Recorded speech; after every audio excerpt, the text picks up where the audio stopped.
दोस्तों नमस्कार। आशा है कि आप अच्छे होंगे, आपका दिन खुशी से बीते। इसी के साथ हम इस वीडियो का शुभारंभ करते हैं। ये आज का दूसरा वीडियो है। जो भारत में गंगा जमुना तहजीब का जो पाखंड फैलाया जा रहा है, जो झूठ बोला जा रहा है, ये आज से नहीं बोला जा रहा। ये जब से भारत का निर्माण हुआ है, यहाँ गंगा जमुनी तहजीब का एक झूठा जो प्रचार किया जा रहा है, जो लॉलीपॉप दिया जा रहा है, जो चूरन बांटा जा रहा है नेताओं द्वारा और मौलवियों द्वारा, ये बहुत बड़ा पाखंड है, बहुत बड़ा अंधविश्वास है। और हिंदुओं को इस बात पर आंखें मूंद कर विश्वास नहीं करना चाहिए। ना हिंदुओं को, ना जितने भी गैर मुस्लिम हैं भारत में रहने वाले, उत्तर प्रदेश में रहने वाले और पूरे दुनिया में रहने वाले। तो आज हम भारत के संदर्भ में बात कर रहे हैं, उसमें ख़ास तौर पर जो गंगा जमुनी तहजीब है, क्योंकि जो दोनों नदियां हैं वो उत्तर प्रदेश में ही बहती हैं। तो गंगा जमुना का मैदान है जिसमें भाईचारे की मिसाल गंगा जमुनी तहजीब दी जाती है। कल एक मौलाना जो चतुर्वेदी लिखते हैं, जो रामायण का पाठ पढ़ते हैं, उनके गले में एक माला पहनाई। एक हमारे कोई संत महात्मा थे, उन्होंने तो अपने हिसाब से सही माला पहनाई क्योंकि वो हिंदू थे। और हिंदू या सनातन वैदिक धर्म में ये कॉन्सेप्ट है कि हमारा पूरी दुनिया ही हमारा परिवार है। वसुधैव कुटुंबकम की जो परिपालन है, जो परिपाटी है, उसका पालन करते हुए उन्होंने माला पहनाई। और चतुर्वेदी साहब जो मुस्लिम हैं, जो कि रामचरितमानस पढ़ते हैं, मैं उनको धन्यवाद देना चाहता हूं कि रामायण पढ़ते हैं। लेकिन मैं चतुर्वेदी साहब से बड़े ही विनीत शब्दों में, क्या अब्दुल मुस्यार कुछ चतुर्वेदी मुस्लिम है, वो चतुर्वेदी सरनेम लगाते हैं, मैं उनसे पूछना चाहता हूं, क्या आपका ये इस्लाम या आपकी कुरान ये अलाउ करती है कि किसी गैर मुस्लिम के साथ भाईचारा माना जाए? कुरान के सूरा अल बकरा चैप्टर 2 में साफ साफ लिखा गया है, यहूदी नसाराओं को दोस्त मत बनाओ, काफिरों को अपना दोस्त ना बनाओ, क्योंकि काफिर नजस, नीच, गंदे हैं। ये जहन्नुम की आग में झोंके जाने लायक हैं। इनको लोहे की चैन में इनके गले में बांधकर, इनको कुत्तों की तरह घसीटकर इनको जहन्नुम की नरक की आग में जलाया जाएगा। तो फिर आप बताइए, जब कुरान इस तरह की बात कहते हैं, तो जो मौलाना जो चतुर्वेदी लिखते हैं, मैं उनसे पूछना चाहता हूं कि आप इस तरह क्यों झूठ फैला रहे हो, क्यों गंद फैला रहे हो? सारे मौलाना जो हिंदू मुस्लिम भाईचारे की बात करते हैं, चाहे मौलाना साजिद रशीदी हो, कोई भी मौलाना हो, तौकीर रजा हो, इनके मन में कुछ और है, इनके बाहर कुछ और है। मन में वो है जो ये कुरान पढ़ते हैं, जो इस्लाम इनको सिखाता है कि गैर मुस्लिमों के साथ दोस्ती नहीं करनी। ये मौलाना अगर इतना ही इनको रामायण पढ़ने का शौक है तो बोल दें कि हमने इस्लाम को त्याग दिया है, क्योंकि जब तक ये इस्लाम को नहीं त्यागेंगे तो जितने भी मौलाना हैं भारत के या पूरी दुनिया के मौलाना, वो भाईचारे की बात झूठ करते हैं। वो उनका एक बहुत बड़ा पाखंड है। और हमारे भारतीय जो सो कॉल्ड सेकुलर लीडर हैं, उनका भी बहुत बड़ा पाखंड है, जो हिंदू मुस्लिम भाईचारे की बात करते हैं। मेरे दोस्तों, ये हिंदू मुस्लिम भाईचारा हो ही नहीं सकता, क्योंकि कुरान इसमें बहुत बड़ी बाधा है। कुरान एक ऐसी पुस्तक है जो पूरी दुनिया में किसी में भी भाईचारा नहीं होने देगी। कि कुरान की आयतों में, सैकड़ों आयतों में 134 बार तो ये लिखा है कि काफिरों को कत्ल करना है, काफिरों को उनके देश से भगाना है। जहाँ मुसलमानों का बाहुल्य हो, वहाँ हमें हिंदू नहीं चाहिए, वहाँ ईसाई नहीं चाहिए, वहाँ यहूदी नहीं चाहिए। आज पाकिस्तान में कितने % हिंदू बचे हैं, तो वहाँ भाईचारा क्यों नहीं है? वहाँ सिंधु रावी चिनाब जो नदियाँ जा रही हैं, उनका भाईचारा क्यों नहीं है? वहाँ सिंधु रावी चिनाब की संस्कृति क्यों नहीं है? वहाँ क्यों भाईचारा नहीं है? वहाँ क्यों मिट्ठू मियाँ जो गोटकी का मौलाना है, हिंदू लड़कियों का और सिख लड़कियों का और ईसाई लड़कियों का जबरन अपहरण कर उनकी शादी बुड्ढे ठुड्ढे मौलानाओं से करा देता है। जिस पर मेरी एक किताब है, blender of blasphemy by Vijay Kumar Pal, उसमें इन मिट्ठू मियाँ के घोटालों का पूरा पर्दाफाश किया है, जो कि कुरान का मानने वाला है और एक बारचुंडी दरगाह है। तो मैं मुस्लिम भाई, हिंदू भाइयों से ये अपील करना चाहता हूँ कि जब मक्का में हिंदुओं के जाने में प्रतिबंध है, और उसमें लिखा है खास चैप्टर 9 की अलतोबा में जो वर्ष है, 5वीं वर्ष, वही कहती है कि जब रमजान के पवित्र महीने बीत जाए तो मुशरिकों को जहाँ पाओ कत्ल करो, उनकी घात लगाकर बैठो, और मक्का में अगले वर्ष इनको मक्का में न आने दो। तो जो आइडियोलॉजी जिसने यहूदियों का जो धर्म स्थल था, जो बहुदेववादियों का धर्म स्थल था, जिसको कि काबा कहते हैं, और वो काबा में जो 360 मूर्तियां थी, मोहम्मद ने उन मूर्तियों को तोड़ दिया और कहा कि मूर्ति पूजकों के साथ हमारा गुजारा नहीं हो सकता। जो पाकिस्तान बना, ये दुनिया का एक अकेला देश है जो रिलीजन के नाम पर बना, क्योंकि इस्लाम सिर्फ और सिर्फ नफरत फैलाता है, नफरत सिखाता है, अच्छी बातें इस्लाम के अंदर है ही नहीं।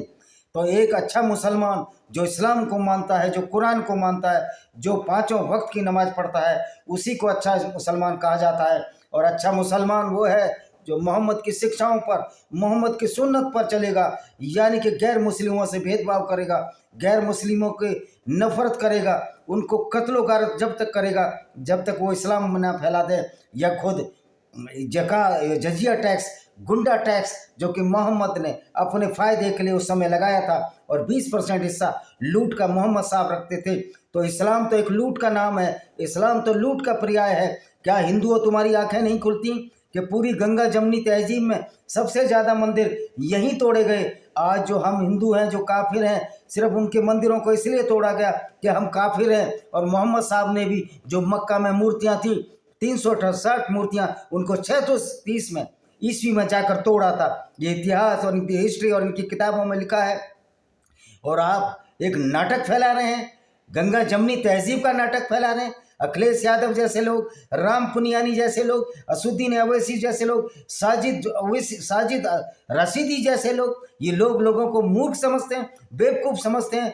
इनको जीरो नॉलेज है। साजिद रशीदी को न साइंस की नॉलेज होगी, न असुद्दीन ओवैसी को साइंस की नॉलेज नहीं होगी, क्योंकि तो कुरान के मानने वाले हैं। कुरान की उल्टी साइंस, झूठी साइंस को पढ़ते हैं, जिसमें धरती को चादर की तरह बिछाया और पहाड़ ऊपर से गाड़ दिए हैं। अज्ञानता और मूर्खता की हद देखिए कि किस तरह की इसमें अज्ञानता, मूर्खता भरी पड़ी है, जिससे हमारे मुसलमान भाई भ्रमित हो रहे हैं। अगर ये अज्ञानता हमारे मुसलमानों को पीछे कर रही है, अज्ञानता की तो बात छोड़िए, स्थिति जब भयंकर हो जाती है, जब गैर मुस्लिमों को कत्ल करने की बात कही जाती है, तो एक सच्चा मुसलमान कुरान को मानेगा, या अखिलेश यादव या चंद्रशेखर रावण या इन नेताओं को मानेगा जो लोगों की आंख में, गैर मुस्लिमों की आंख में धूल झोंक रहे हैं, हिंदुओं को मूर्ख बना रहे हैं, दलितों को भी मूर्ख बनाया जा रहा है, ये कहकर के दलित और मुस्लिम समीकरण हो सकता है। अगर दलित सारे भी बोध हो जाएं तो भी इस्लाम की दृष्टि में वो काफिर हैं, नजस है, नीच है। उनका दर्जा कुत्ते बिल्ली बंदर जैसा है। जितने भी गैर मुस्लिम लोग हैं उन सब का दर्जा कुरान की नज़र में कुत्ते और बिल्ली बंदर से भी जैसा है। कुरान में ही एक आयत है कि जो आज के बंदर हैं वो पिछले जन्म में यहूदी थे। कुरान की चैप्टर 5:33 साफ लिखती है कि इस्लाम की संख्या बढ़ने पर गैर मुस्लिमों को रहने देना ही नहीं है, हिंदुओं को नहीं रहने देना है। हिंदू मीन्स काफिर, हिंदू वर्ड नहीं आया है, लेकिन सारे गैर मुस्लिमों के लिए काफिर वर्ड आया है। उनको रहने ही नहीं देना, उनके देश से निकालना। 5:33 अल-माइदा की आयत। उनके विपरीत दिशाओं में हाथ पैर काटने हैं, यानी बायां पैर तो दायां हाथ और दायां पैर तो बायां हाथ, इस तरह काटने हैं। या उनको देश से खदेड़ देना है, या उनको कत्ल कर देना है। यह आपकी 5:33 आयत कह रही है। सैकड़ों बार गैर मुस्लिमों को कत्ल करने की बात कही है। तो मैं मौलानाओं से एक सवाल पूछना चाहता हूँ, ये आप झूठ क्यों बोलते हो? मुझे भी मालूम है आपका इस्लाम झूठ बोलने की आज्ञा देता है, क्योंकि इसमें अल-तकिया यानी धोखेबाजी कहते हैं। इस्लाम के पैगंबर मोहम्मद साहब ने खुद धोखेबाजी से काब बिन असराफ को मरवाया था। काब बिन असराफ के पास अपने 2 कातिल हत्यारे भेजे, क्योंकि इस्लाम का काम तो है हत्यारों की फौज भेजना। और वहाँ बोल दिया काब बिन असराफ, उनको सलाह देकर भेजा, कह देना हमारा मोहम्मद से झगड़ा हो गया, अब उनके साथ नहीं रहना चाहते। काब बिन असराफ जो एक कविताएं लिखता था, जो मोहम्मद की पोल खोलता था कि ये कैसा पैगंबर है जो काफिलों को लूटकर 20% हिस्सा खुद रखता है। इसी के आधार पर मोहम्मद उससे नाराज हो गया। और जब मोहम्मद उससे नाराज हो गया तो मोहम्मद ने अपने कातिल आदमी भेजे, 2 व्यक्तियों को भेज दिया और कह दिया जाओ झूठ बोल देना, कह देना मोहम्मद से हमारा झगड़ा हो गया है और हम मोहम्मद के साथ नहीं आपके साथ रहना चाहते हैं। ये रात में गए। काब बिन असराफ एक यहूदी अमीर आदमी था, एक लेखक था, एक कवि था, एक शायर था। उसने कहा आइए, उन्होंने कहा हमारा मोहम्मद से झगड़ा हो गया। उसने कहा आइए बैठिए, क्या बात है। फिर काब बिन असराफ के बालों में बड़ा खूबसूरत खुशबूदार तेल लगा हुआ था और काब बिन असराफ को सिर सूंघने लगे ये दोनों और कहने लगे हमारा मोहम्मद से झगड़ा है, अब हम मोहम्मद को पैगंबर नहीं मानते। और जब काब बिन असराफ के बालों की खुशबू अच्छी लगी तो बहाने से बोला क्या हम आपका एक बार और सिर सूंघ ले? आपके बालों में जो तेल लगा हुआ है उससे बड़ी सुगंधित हवा आ रही है, या सुगंधी फैल रही है हवा में। उन्होंने कहा हाँ हाँ क्यों नहीं, आप चूमिए। उसने शराफत के साथ, वो एक शायर था। इन्होंने उसके बाल पकड़े, लंबे लंबे बाल थे, बाल पकड़ा, उसका गर्दन गर्दन से सर अलग कर दिया।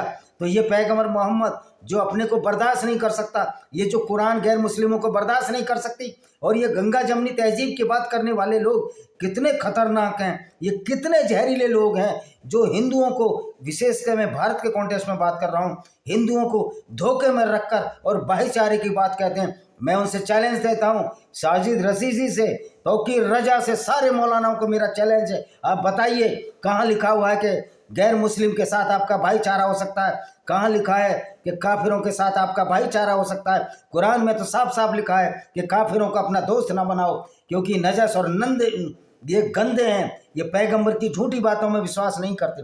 हाँ, ये मैं अपनी तरफ से ही कह रहा हूँ, क्योंकि पैगंबर झूठ ही बोलते थे, पैगंबर धोखेबाजी करते थे। पैगंबर ये झूठ नहीं है कि पृथ्वी जो चादर की तरह पहाड़ उस पर गाड़ दिए, क्योंकि अल्लाह वल्लाह नाम की कोई चीज़ नहीं थी। ये तो मोहम्मद ने एक ड्रामा रचा, एक फेरी टेल, चंदा मामा की कहानी सुनाई, गैब्रियल फरिश्ते को अरबीकरण करके उसका जिब्राइल फरिश्ता बना दिया। और मज़े की बात है, इतने पढ़े लिखे डॉक्टर भी उस चीज़ को सत्य मान रहे कुरान को, और कुरान को सत्य मानने के बाद आप सच्चे एक मुसलमान हैं, तो क्या आप हिंदुओं से दोस्ती कर सकते हो? मैं जवाब देना चाहता हूँ, आपके कुरान में या हदीसों में कहीं भी ये विवरण नहीं है कि गैर मुस्लिमों के साथ दोस्ती करनी है, और आप लोगों को बेवकूफ़ बना रहे हो। एक गंगा जमनी तहजीब का जो चूरन बांट रहे हो, ये झूठ और पाखंड पर टिका है। ये लोगों को बेवकूफ़ बनाने के लिए ये बहुत बड़ा षड्यंत्र है गैर मुस्लिमों के खिलाफ, उत्तर प्रदेश के हिंदुओं के खिलाफ। और जो वो नेता भी, चंद्रशेखर रावण और मायावती जैसे नेता भी, जो मीम और भीम का समीकरण बनाना चाहते हैं, मैं उनको कहना चाहता हूँ, अगर आपके दलित गैर मुस्लिम हैं, यानी इस्लाम को कबूल नहीं करते, तो उनके लिए भी वही सज़ा है जो दूसरे हिंदुओं के लिए है, या बौद्धों के लिए है, या सिखों और जैनों के लिए है, या पूरी दुनिया के गैर मुस्लिमों के लिए है। उनको भी चैन में बांधकर घसीटा जाएगा और उनको जहन्नुम की आग में फेंक दिया जाएगा। कोठी के रास्ते से चैन डाली जाएगी लोहे में, नथुने से गले में लपेटकर जहन्नुम की आग में फेंक दिया जाएगा। और ये कसम खा के कहते हैं अल्लाह की कसम, वैसे अल्लाह तो झूठा है, पैगंबर की कसम खा के कहते हैं, क्योंकि पैगंबर की तो हिस्ट्री है, अल्लाह की तो कोई हिस्ट्री नहीं है, क्योंकि अल्लाह तो अज्ञानी है, अल्लाह जानता ही नहीं। वो कहता है अल्लाह ने सृष्टि बनाई है, फिर अल्लाह को ये नहीं पता कि पृथ्वी सूर्य के चारों तरफ घूमती है, जहाँ कि तुम्हारा कुरान का अल्लाह कुरान में ऐसी आयत भेजता है कि पृथ्वी स्थिर है और सूर्य उसके चारों तरफ घूमता है। और फिर तुम्हारी कुरान ही तो कहती है कि गैर मुस्लिमों के साथ भाईचारा न बनाओ, तो ये गंगा जमनी तहजीब हो ही नहीं सकती, हिंदू मुस्लिम एकता हो ही नहीं सकती जब तक इस्लाम है, कुरान है और उस पर चलने वाले और मोहम्मद की शिक्षा को मानने वाले, एग्जैक्ट एक्शन भी करने वाले मुसलमान हैं। ये हिंदू मुस्लिम एकता क्या, मुस्लिम और गैर मुस्लिम एकता भी नहीं हो सकती, क्योंकि कुरान की विचारधारा इसमें सबसे बड़ी वादा है, जिसने कि हमारी पूरी मानवता को शर्मसार किया है, मानवता का सत्यानाश किया है, आपसी संबंधों को खराब किया है, और इसने हमारी स्त्रियों को बेइज्जत किया है, अपनी मुस्लिम स्त्रियों को भी बेइज्जत किया है, जब उनको आदि बुद्धि का बताया गया है। और गैर मुस्लिम औरतों को तो युद्ध में लूटने की आज्ञा है, उनके साथ बदतमीजी करने की आज्ञा है, उनके साथ रेप और बलात्कार करने की आज्ञा है, क्योंकि इस्लाम में अगर औरत जीत ली जाए गैर मुस्लिम, तो उससे पूछना नहीं है, वो तो गुलाम है, मलकाए अमीन है। इस पर पूरी हदीस बनी पड़ी है। एक्स मुस्लिम हारिस सुल्तान और आदम सिकर यूं ही नहीं बोलते, और आपका कोई भी मौलाना जवाब देने को तैयार नहीं है। ये गंगा जमनी तहजीब एक फ्रॉड है, एक पाखंड है, इससे बड़ा कोई जोड़ नहीं है, क्योंकि जितने मंदिर तोड़े गए, आज 3 मंदिर भी उसी गंगा जमुना के दोबाव में है, चाहे श्री कृष्ण जन्मभूमि का मंदिर हो, जहाँ राम मंदिर तो बन चुका है, बनारस का मंदिर हो, संभल में मंदिर तोड़े गए, अमरोहा में मंदिर तोड़े गए, गाजियाबाद में मंदिर तोड़े गए, जहाँ ईंट दिखाओ वहीं मंदिर निकलता है, क्योंकि इस्लाम की परिपाटी है कि गैर मुस्लिमों की मूर्तियाँ तोड़ो, उस पर कब्जा करो। इस्लाम एक लूट का अड्डा है, क्योंकि इस्लाम में लूट को जायज़ ठहराया गया है, जिसको माले गनीमत कहते हैं, और मोहम्मद के ज़माने में उसका हिस्सा 20% होता था। तो ये गंगा जमनी तहजीब का जो पाखंड फैला रहे हो, जो ये एक बहुत बड़ा षड्यंत्र है उत्तर प्रदेश के हिंदुओं के साथ। हिंदुओं समझो, दलित भाइयों समझो कि आप कुरान को जरूर पढ़ो। मैं दलित भाइयों से कहता हूँ कुरान को जरूर पढ़ो। चंद्रशेखर रावण तो नहीं पढ़ेंगे क्योंकि उनके निजी फायदे हैं, लेकिन दलित भाइयों से मेरा हाथ जोड़कर निवेदन है, मैं भी आपको बहुत सपोर्ट करता हूं, मैं भीमराव अम्बेडकर को भी मानने वाला हूं। आप जरा कुरान पढ़िए, कुरान में क्या लिखा है गैर मुस्लिमों के लिए, और ये दलित और माइनॉरिटी समीकरण और यादव या माइनॉरिटी समीकरण, ये सारे बकवास और पाखंड हैं। यादव भाइयों, आप भी पढ़िए, आप भी गैर मुस्लिम हैं, आपके बारे में भी क्या लिखा है, क्योंकि आप भी उसी कैटेगरी में आते हैं, काफिरों की कैटेगरी में आते हैं। यानी कि जो इस्लाम में विश्वास नहीं रखता, इस्लाम के पैगंबर में विश्वास नहीं करता, जो मूर्ति पूजा करता है, आपके साथ भी वही दुर्व्यवहार कि आज्ञा ये कुरान देती है। जो तुम मुस्लिम और यादव समीकरण बनाने के पीछे लड़े हो, आप सच्चाई को समझो, वास्तविकता को समझो। इस्लाम तो ऐसी आइडियोलॉजी है,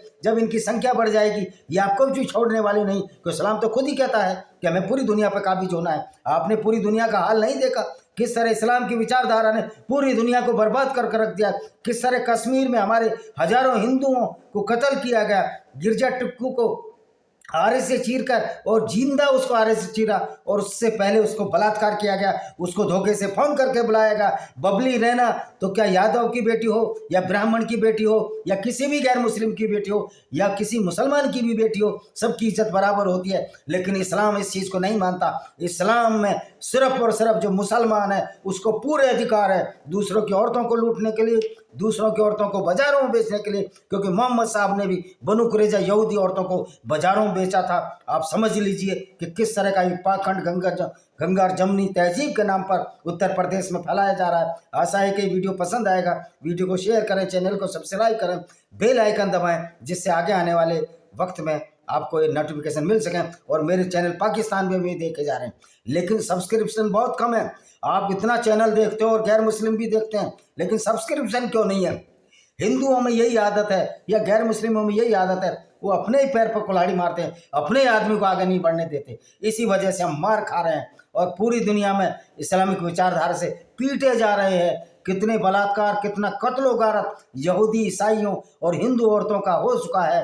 आपको मालूम होना चाहिए, दलितों के साथ जो अत्याचार पाकिस्तान में ढाए जाते हैं। जो जोगेंद्र नाथ मंडल, एक जो दलित था, जो कानून मंत्री बना पाकिस्तान में, जब दलित स्त्रियों के साथ वहाँ बलात्कार होने लगे, कि वहाँ के तत्कालीन राष्ट्रपति जो भी थे उस टाइम, जनरल याहिया खान है, जो भी एट टाइम योगेंद्र नाथ मंडल ने बोला कि भाई ये बहुत बुरा हो रहा। उन्होंने कहा हमारा इस्लाम इसकी इजाज़त देता है, इस्लाम इसमें कोई फर्क नहीं पड़ता कि आप सवर्ण हैं, अवर्ण हैं, दलित हैं, इस्लाम की नज़र में आप काफिर हैं। और जोगेंद्र नाथ मंडल को कलकत्ता आना पड़ा और वो गुमनामी की मौत मरा, वो व्यक्ति जो कि यहाँ ब्राह्मणों ठाकुरों को गाली देकर या अन्य जातियों को गाली देकर पाकिस्तान गया था। ये तो हिस्ट्री गवाह है। अम्बेडकर ने भी इस बारे में बोला है कि इस्लाम में स्वीकार नहीं कर सकता, क्योंकि एक ऐसी आइडियोलॉजी है जो दुनिया को दुनिया से अलग करती है, नफरत फैलाती है और ये मानसिकता को खराब करती है, वायलेंस फैलाती है, मानवता को शर्मसार करती है। पढ़िए आप अम्बेडकर की किताब, जिसमें उन्होंने इंडिया और पाकिस्तान के